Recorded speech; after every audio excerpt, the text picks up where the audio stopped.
ഇന്ത്യക്ക് എന്താണ് താലിബാനുമായി ബന്ധം? നമ്മുടെ വിദേശകാര്യ സെക്രട്ടറി വിക്രം മിശ്രി അഫ്ഗാൻ വിദേശകാര്യമന്ത്രി ആമിർ ഖാൻ മുത്താഖിയുമായി കൂടിക്കാഴ്ച നടത്തുന്നു ദുബായിൽ വച്ച്.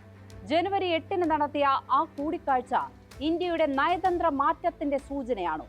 ഇന്ത്യ ഇതുവരെ താലിബാൻ ഭരണത്തെ അംഗീകരിച്ചിട്ടില്ല. ജനാധിപത്യ മാർഗത്തിലൂടെ അഫ്ഗാനിൽ ഭരണത്തിലെത്തിയതല്ല താലിബാൻ. ആയുധം കൊണ്ട് അധികാരം പിടിച്ചതാണ്.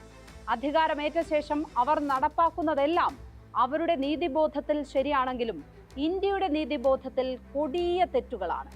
ഇന്ത്യയിലെ ഏതെങ്കിലും മതത്തിന്റെ ബോധമല്ല രാജ്യത്തിന്റെ നീതി വ്യവസ്ഥ.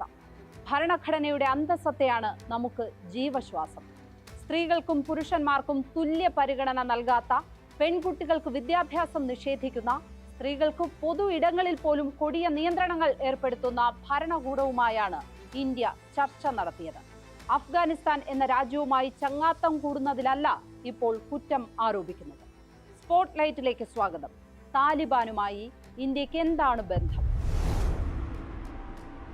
അഫ്ഗാനിസ്ഥാനുമായി ഏറ്റവും കൂടുതൽ സാംസ്കാരിക ബന്ധമുള്ള നാടാണ് ഇന്ത്യ. ഹിന്ദുസ്ഥാനി സംഗീതത്തിലേക്ക് സരോദ് വന്നിറങ്ങിയത് അഫ്ഗാനിസ്ഥാനിൽ നിന്നാണ്. അഫ്ഗാൻ പാരമ്പര്യമുള്ള ഘരാനകളാണ് നമ്മുടെ പൈതൃക സംഗീതത്തിന്റെ ശാസ്ത്രീയ അടിത്തറ. പേർഷ്യ എന്ന് പറയുന്നത് ഇറാനെയാണെങ്കിലും ആ പേരിൽ ഇവിടെ വന്ന പല ശീലങ്ങളും അഫ്ഗാനിൽ നിന്നാണ്. റാഷിദ് ഖാനും റഹ്മാനുള്ള ഗുർബാസുമൊക്കെ IPL കളിക്കാൻ വന്നു തുടങ്ങിയതല്ല ആ ബന്ധം. സൈന്ധവ സംസ്കാരത്തോളം പഴക്കമുണ്ട്. പക്ഷേ ഇവിടെ ഇപ്പോൾ സന്ധി ചെയ്യുന്നത് അഫ്ഗാനിസ്ഥാൻ എന്ന രാജ്യവുമായല്ല, താലിബാൻ എന്ന ഭരണകൂടവുമായാണ്. അതാണ് വ്യാപകമായി വിമർശിക്കപ്പെടുന്നത്. ഇപ്പോൾ താലിബാനുമായി കൂടിക്കാഴ്ച നടത്തിയ സമയം നോക്കുക. പാകിസ്ഥാൻ അഫ്ഗാനിസ്ഥാനിൽ വ്യോമാക്രമണം നടത്തിയ ആഴ്ചയാണ്.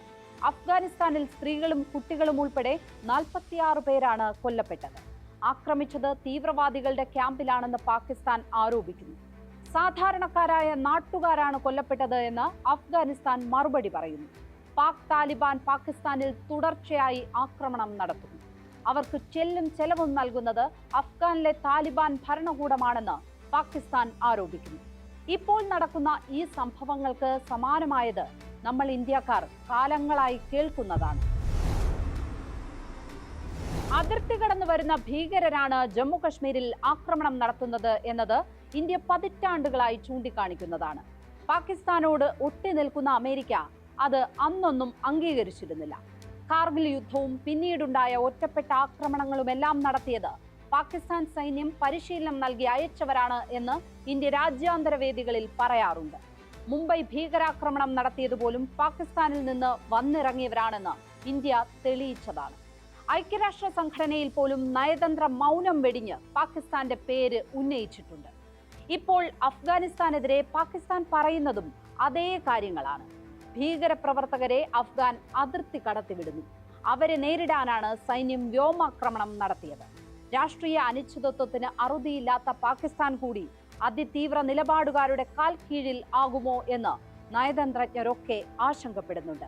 ആ ഘട്ടത്തിലാണ് താലിബാൻ വിദേശകാര്യമന്ത്രിയുമായുള്ള ഇന്ത്യയുടെ കൂടിക്കാഴ്ച. താലിബാന് ഔദ്യോഗികമായി സ്വീകരണം കിട്ടിയ രാജ്യങ്ങൾ നോക്കുക. China, Qatar, Iran, Indonesia, Bangladesh, UAE, Uzbekistan, പിന്നെ പാകിസ്ഥാൻ. റഷ്യ ഔദ്യോഗികമായി അംഗീകരിച്ചിട്ടില്ലെങ്കിലും താലിബാൻ സർക്കാരുമായി കൂടിക്കാഴ്ചകൾ നടത്തുകയും വ്യാപാര ബന്ധം ഉണ്ടാക്കുകയും ചെയ്തിട്ടുണ്ട്. ആ നിരയിലേക്ക് ഇന്ത്യയും നീങ്ങുമോ എന്നാണ് ചോദ്യം. താലിബാൻ എത്തിയതോടെ എല്ലാ ബന്ധവും മുറിച്ച് എംബസി പൂട്ടിയ സൗദി ഏറെ വൈകാതെ വീണ്ടും തുറന്നു. കഴിഞ്ഞ നവംബറിൽ പൂർണ്ണ ഔദ്യോഗിക നയതന്ത്ര ബന്ധം നിലവിൽ വരികയും ചെയ്തു. ഈ ഘട്ടത്തിലാണ് ഇന്ത്യയുടെ വിദേശകാര്യ സെക്രട്ടറി വലിയ ഉദ്യോഗസ്ഥ സംഘവുമായി ദുബായിൽ എത്തിയത്. ഈ കൂടിക്കാഴ്ചയ്ക്കുള്ള അരങ്ങൊരുങ്ങിയത് തന്നെ എങ്ങനെ എന്ന് വ്യക്തമാണ്. പാകിസ്ഥാൻ അഫ്ഗാനിസ്ഥാനിൽ നടത്തിയ ആക്രമണത്തെ കടുത്ത ഭാഷയിൽ ഇന്ത്യ വിമർശിക്കുകയാണ്.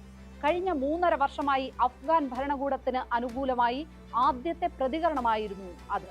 ആ പ്രതികരണം തന്നെ പല മാനങ്ങളുള്ളതാണ്. അഫ്ഗാനിസ്ഥാനിലെ പഷ്തൂൺ മേഖലയിലാണ് തെഹ്രീക്കെ താലിബാൻ പാകിസ്ഥാൻ എന്ന TTP പ്രവർത്തിക്കുന്നത്.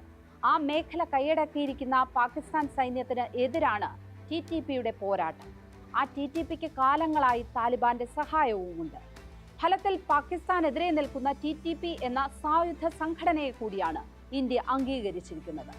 അഫ്ഗാനിസ്ഥാൻ കൂടി നിയന്ത്രണത്തിലാക്കിയാൽ ഇന്ത്യക്കെതിരായ പോരാട്ടത്തിന് കരുത്തേറും എന്ന നിലപാടാണ് പാകിസ്ഥാൻ ഉണ്ടായിരുന്നത്. അത് ഇന്നോ ഇന്നലെയോ തുടങ്ങിയതല്ല. 1971 മുതൽ അഫ്ഗാനിസ്ഥാനിലെ രാഷ്ട്രീയ അസ്ഥിരത മുതലെടുക്കാൻ പാകിസ്ഥാൻ ശ്രമിക്കുന്നുണ്ട്. ബംഗ്ലാദേശ് കൈവിട്ടുപോയതോടെ ഭൂമിശാസ്ത്രപരവും ജനസംഖ്യാപരവുമായ ശക്തി ക്ഷയിച്ചതോടെ ആരംഭിച്ചതാണ് ആ നീക്കം. അഫ്ഗാൻ കീഴടക്കാൻ പാകിസ്ഥാൻ തന്നെ ആയുധം നൽകിയ സംഘങ്ങളാണ് പിന്നീട് എതിരായത്. ഇപ്പോൾ TTP 6000-ലേറെ കാലാളുള്ള സംഘമാണ്. അവർ അഫ്ഗാനിസ്ഥാനിൽ നിന്ന് പാകിസ്ഥാനെതിരെ യുദ്ധം നയിക്കുകയാണ്. ഈ കൂടിക്കാഴ്ചയ്ക്ക് അങ്ങനെയും ഒരു മാനമുണ്ട്. ഇന്ത്യ ഇപ്പോൾ നടത്തുന്ന നീക്കം അപകടകരമാണ് എന്ന് വാദിക്കുന്നവർ മുന്നോട്ട് വയ്ക്കുന്ന ചില കാര്യങ്ങളുണ്ട്. താലിബാനും TTPയും അൽ ഖൈദയും തമ്മിലുള്ള ബന്ധമാണ്. 1990-ൽ ഒസാമ ബിൻ ലാദനും മുല്ല ഒമറും എത്തിയ ധാരണയാണ് അത്. അതനുസരിച്ച് അൽ ഖൈദ എല്ലാ കാലത്തും താലിബാനെ അംഗീകരിച്ച് മുന്നോട്ടു പോകും. പരസ്യമായി സമ്മതിക്കാറില്ലെങ്കിലും ആ കരാർ പിന്നീട് പലതവണ പുതുക്കി. ഇപ്പോൾ TTPക്കും താലിബാനോട് അങ്ങനെ ഒരു വിധേയത്വമുണ്ട്. താലിബാൻ, അൽ ഖൈദ, TTP ഇവയൊക്കെ പ്രത്യക്ഷമായും പരോക്ഷമായും അംഗീകരിച്ചിരുന്നത് ചൈനയും പുടിന്റെ റഷ്യയുമാണ്. സമീപകാലത്ത് അമേരിക്കയുമായി ചേർന്നായിരുന്നു ഇന്ത്യയുടെ നയതന്ത്രം.